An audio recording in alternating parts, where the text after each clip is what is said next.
தனியார் பால் மட்டுமே விற்பனை ஆகிட்டு இருக்கிற நிலைமையை உருவாக்கக்கூடியது இந்த அரசு தானா?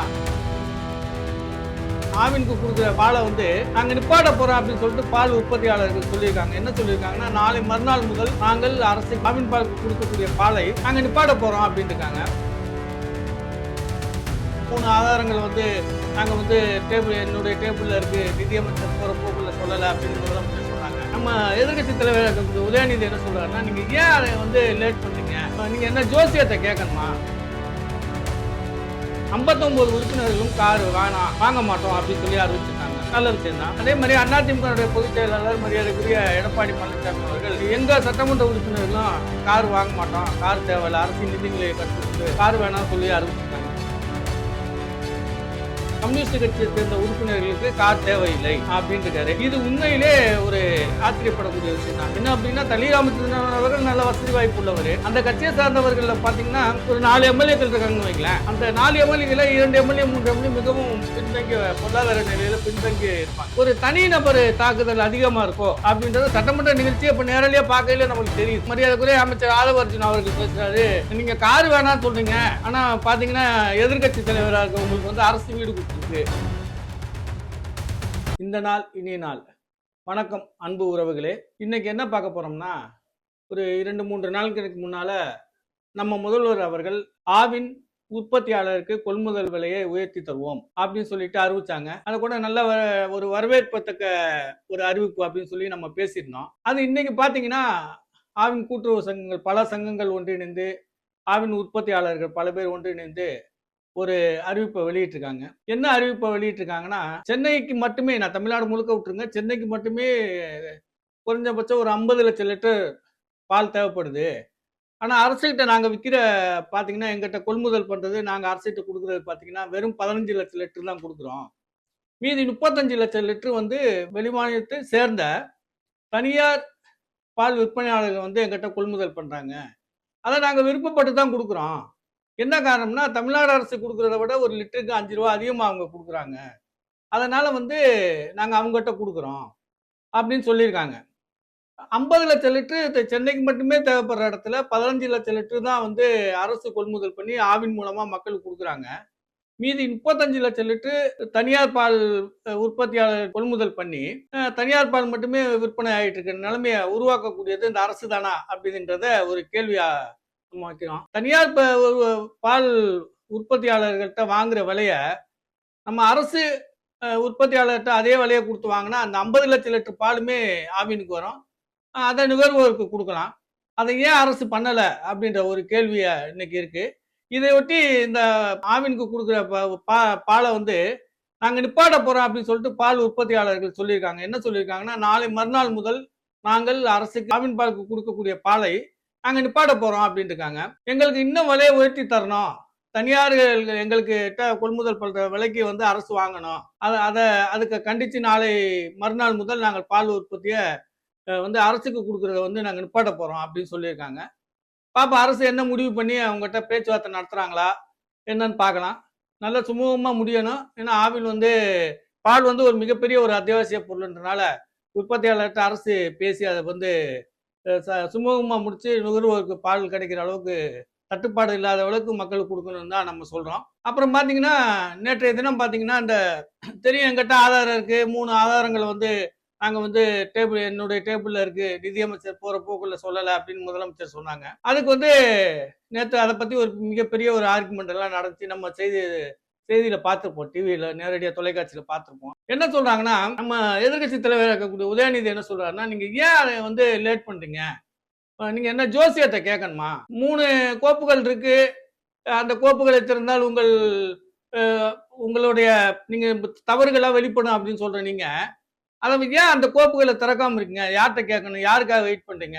இதை நீங்க மறைமுகமா எங்களை மிரட்டுறீங்களா அப்படின்ற வகையில நம்ம எதிர்கட்சி தலைவர் அவர்கள் நேற்றைய தினம் பேசியிருக்காங்க. அப்புறம் இன்னொரு விஷயம் என்னன்னு பாத்தீங்கன்னா, இந்த காரு கொடுக்குற விஷயத்துல முதலமைச்சர் 110 விதியின் கீழ் காரு ஒரு எம்எல்ஏ கார் கேட்குறாங்க. நாங்க ரொம்ப கஷ்டப்படுறோம், எங்களுக்கு தொகுதி முழுக்க சுற்றுப்பயணம் பண்றதுக்கு கார் கொடுத்தீங்கன்னா நல்லா இருக்கும் அப்படின்னு கேட்கையில, அந்த 110 விதியின் கீழ் முதலமைச்சர் அறிவிக்கிறார்கள். என்ன அறிவிக்கிறாங்கன்னா, 234 சட்டமன்ற தொகுதிக்கும் 234 சட்டமன்ற உறுப்பினர்களுக்கும் கார் வழங்கப்படும் அப்படின்னு சொல்லிட்டு அறிவிக்கிறாங்க. அறிவிக்கையில தேவைதானா அப்படின்னு சொல்லி நம்ம கூட பேசியிருந்தோம்.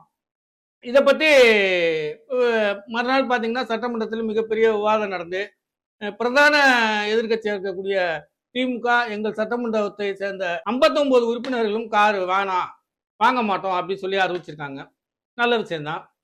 அதே மாதிரி அதிமுக பொதுச் செயலாளர் மரியாதைக்குரிய எடப்பாடி பழனிசாமி அவர்கள் எங்க சட்டமன்ற உறுப்பினர்களும் கார் வாங்க மாட்டோம், கார் தேவையில்ல, அரசின் நிதிநிலையை கருத்து கொண்டு கார் வேணாம் சொல்லி அறிவிச்சிருக்காங்க. அதே மாதிரி தேமுதிகவை சேர்ந்த சட்டமன்ற உறுப்பினர் மரியாதைக்குரிய திருமதி பிரேமலதா அவர்களும் எங்க சட்டமன்ற உறுப்பினர்கள் எனக்கு வேணாம்னு சொல்லி அறிவிச்சிருக்காங்க. அதே மாதிரி பாட்டாளி மக்கள் கட்சியை சேர்ந்த மரியாதைக்குரிய சௌமியா அன்புமணி அவர்கள், மரியாதைக்குரிய சட்டமன்ற உறுப்பினர் கணேஷ்குமார் அவர்கள் ரொம்ப ரொம்ப தெளிவா அதை பத்தி பேசினாங்க. என்கிட்டலாம் கார் இருக்குங்க, இல்லாதவங்களுக்கு கொடுத்தீங்கன்னா நல்லா இருக்கும், ஆனா எனக்குலாம் தேவையில்லை அப்படின்ற மாதிரி சொல்லியிருக்காரு. அதுவும் வரவேற்கக்கூடிய விஷயம். இதையெல்லாம் தாண்டி உண்மையிலே ஒரு வரவேற்கக்கூடிய விஷயம் என்னன்னு பாத்தீங்கன்னா, கம்யூனிஸ்ட் கட்சிகளை சேர்ந்த தனி சட்டமன்ற உறுப்பினர் ராமச்சந்திரன் அவர்கள் சட்டமன்றத்தில் பேசுறாரு. கம்யூனிஸ்ட் கட்சியை சேர்ந்த உறுப்பினர்களுக்கு கார் தேவையில்லை அப்படின்னு இருக்காரு. இது உண்மையிலே ஒரு ஆச்சரியப்படக்கூடிய விஷயம் தான். என்ன அப்படின்னா, தனி ராமச்சந்திரன் அவர்கள் நல்ல வசதி வாய்ப்பு உள்ளவர். அந்த கட்சியை சார்ந்தவர்கள் பாத்தீங்கன்னா ஒரு 4 எம்எல்ஏக்கள் இருக்காங்கன்னு வைங்களேன். அந்த 4 எம்எல்ஏகளை 2 எம்எல்ஏ 3 எம்எல்ஏ மிகவும் பின்தங்கிய பொருளாதார நிலையில பின்தங்கி இருப்பாங்க. அவங்களுக்கும் கார் வேணாம் சொல்ற அளவுக்கு இன்னைக்கு தமிழ்நாடு நிதி நிலைமை மோசமா இருக்குன்னு கருத்தில் கொண்டு அரசுக்கு ஆதரவு கொடுக்கக்கூடிய கூட்டணி கட்சியான கம்யூனிஸ்ட் கட்சிகளே அறிவிக்கிற அளவுக்கு ஆகிப்போச்சு. இது முதல்வர் இந்த விஷயத்துல கொஞ்சம் கவனம் எடுத்து செயல்படாம அல்லது அவசரப்பட்டு அறிவிச்சாரோ அப்படின்ற மாதிரி தோணுது. பாப்போம். இது முதல்வர் இந்த நாளைக்கு ஒருவேளை இன்றோ அல்லது நாளைக்கோ சட்டமன்றத்துல கார் இல்லாதவர்கள் மட்டும் எழுதி கொடுத்தீங்கன்னா அல்லது கார் யாருக்கு தேவைப்படுதோ அவங்க கேட்டீங்கன்னா அவங்களுக்கு மட்டும் கொடுக்கலான்னு அரசு முடிவு பண்ணியிருக்கு. அனைத்து கட்சி சட்டமன்ற உறுப்பினர்களும் கருத்தை கவனத்தில் கொண்டு நாங்க அதை மட்டும் முடிவு பண்ணியிருக்கோம் அப்படின்னு சொல்றாரான்னு பார்ப்போம். அப்புறம் இன்னொரு விஷயம் பாத்தீங்கன்னா, ஒரு தனிநபர் தாக்குதல் அதிகமா இருக்கும் அப்படின்றது சட்டமன்ற நிகழ்ச்சி இப்ப நேரடியா பார்க்கையில நம்மளுக்கு தெரியுது. என்னன்னா, நம்ம மரியாதைக்குரிய அமைச்சர் ஆதவ அர்ஜுனா அவர்கள் பேசுறாரு, நீங்க கார் வேணாம்னு சொல்றீங்க, ஆனா பாத்தீங்கன்னா எதிர்கட்சி தலைவராக இருக்க உங்களுக்கு அரசு வீடு கொடுத்துருக்கு, அது வேணாம் சொல்லுவீங்களா? உங்களுக்கு 3 வீடு 4 வீடு இருக்கு அப்படின்றாரு. இதெல்லாம் ஒரு தவறு. அரசு எதிர்கட்சி தலைவருக்கு அமைச்சருக்கு உள்ள அந்தஸ்து, அமைச்சருக்கான மரியாதை கொடுத்து அமைச்சருக்கு இணையா அவர்களுக்கு தேவையான அனைத்து வசதிகளையும் கொடுத்து சட்டமன்றத்திலையும் சரி அரசு பண்ணக்கூடிய சில தவறுகளையும் சரி அரசின் கவனத்துக்கு கொண்டு போயிட்டு அரசோட இணைந்து செயல்படக்கூடிய ஒரு எதிர்கட்சி தலைவரை பார்த்து உங்களுக்கு எதுக்கு வீடு அப்படின்னு கேட்கிறாரு. இது தப்பு. அப்புறம் எதிர்கட்சி தலைவர் சொல்றாரு, நீங்க சொந்த வீட்டுல இருக்கீங்க, ஆனா உங்களுக்கு உங்க வீட்டுக்கே அரசாங்கம் வாடகை கொடுக்குது அப்படின்னு சொல்றாரு. அப்ப நீங்க ஏன் அந்த வாடகை வேணாம்? இல்லைங்க நான் வாங்கலைங்க, எனக்கு அரசு வாடகை கொடுக்கல, நான் வேணாம்னு சொல்லிட்டேன், நான் வாங்கலைங்கன்னு சொல்லல பாத்தீங்களா சட்டமன்றத்துல. அதைத்தான் சொல்ல வர்றோம். இப்ப நீங்க எதுக்கு தேவையில்லாம எதிர்கட்சி தலைவருக்கு கொடுக்கக்கூடிய வீடை நீங்க அந்த இடத்துல கொண்டு வரீங்க. அப்ப எதிர்கட்சி தலைவர் திருப்பி உங்ககிட்ட கேட்கையில எதுக்கு நீங்க அந்த மாதிரி வார்த்தைகள் வர அளவுக்கு நீங்க நடந்துக்கிறீங்க? தனி மனித தாக்குதல்கள் நிறைய இருக்குது. அதை குறைச்சிக்கிட்டா நல்லா இருக்கு. சட்டமன்றம் ஆக்கப்பூர்வமா நடக்கணும்னா அடுத்தடுத்து வரக்கூடிய நாட்கள்ல அதை பத்தி சபாநாயகர் அல்லது மூத்த உறுப்பினர்கள்ட்ட இதை பத்தி நம்ம எப்படி பேசலாம் அப்படின்னு சொல்லிட்டு அதை பத்தி பேசுறான், அவங்ககிட்ட ஒரு டிஸ்கஸ் பண்ணிட்டு சட்டமன்றத்தில் பேசுறா நல்லா இருக்கும். இந்த நிகழ்ச்சி மூலமா நம்ம என்ன சொல்ல வரோம்னா, முதலமைச்சருக்கும் சபாநாயகருக்கும் சட்டமன்ற முடிவடைந்தோடனே புதிய உறுப்பினர்களுக்கும் புதிய அமைச்சர்களுக்கும் ஒரு பயிற்சி அரங்கு மாதிரி வச்சா நல்லா இருக்கும். சட்டமன்றத்தில் இப்படிதான் செயல்படணும், இப்படி செயல்பட்டா நல்லா இருக்கும். எதிர்கட்சி உறுப்பினர்கள் கேட்கக்கூடிய கேள்விக்கு சம்பந்தப்பட்ட அமைச்சர் சொன்னா நல்லா இருக்கும். ஒரு உறுப்பினர் கேட்கையில அந்த மாவட்ட அமைச்சர் அதுக்கான பதில் சொன்னா நல்லா இருக்கும்.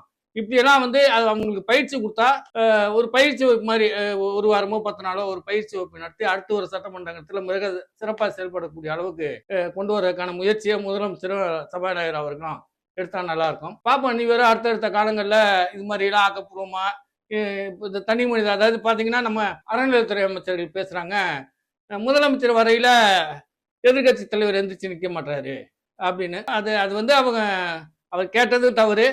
இன்னொரு விஷயம், முதலமைச்சர் அந்த காரிடார்ல நடந்தே போனதில்லை. நம்ம இதுக்கு முன்னால உள்ள முதல்வர் நம்ம பார்த்ததே இல்லைன்னு வைங்களேன். இவர் தான் அப்படி நடந்து போறாரு. அதுவே தவறா சரியான்னு நம்ம அதுக்குள்ள போக வேணாம். அப்ப அப்படி போவையில வரையில எந்திரிச்சா நல்லா தான் இருக்கும். அதை எந்திரிக்கலாம் அவங்கவுங்க மனநிலையை பொறுத்து. நம்ம அதுக்குள்ள போக வேணாம். இந்த மாதிரி வரக்கூடிய சில தவறுகளை அமைச்சர்கள் பேசக்கூடிய தவறு, அப்ப அமைச்சருக்கு ஏன் அந்த எண்ணத்தை உண்டு பண்ணுது? முதல்வர் அவர்கள் நேரம் சபாநாயகரை பார்த்து வணக்கம் சொல்லிட்டு அமர்ந்திருந்தாருன்னா இந்த பிரச்சனை இல்லை. இது அந்த காரிடார்ல நடந்து போனதுனால தானே இவ்வளவு பிரச்சனை. அந்த மாதிரி இதுக்கெல்லாம் வாய்ப்பெல்லாம் கொடுக்காம இவன் காலத்துல சிறப்பாக செயல்படணும். மீண்டும் ஒரு நாளை ஒரு நிகழ்ச்சி சந்திப்போம். நன்றி.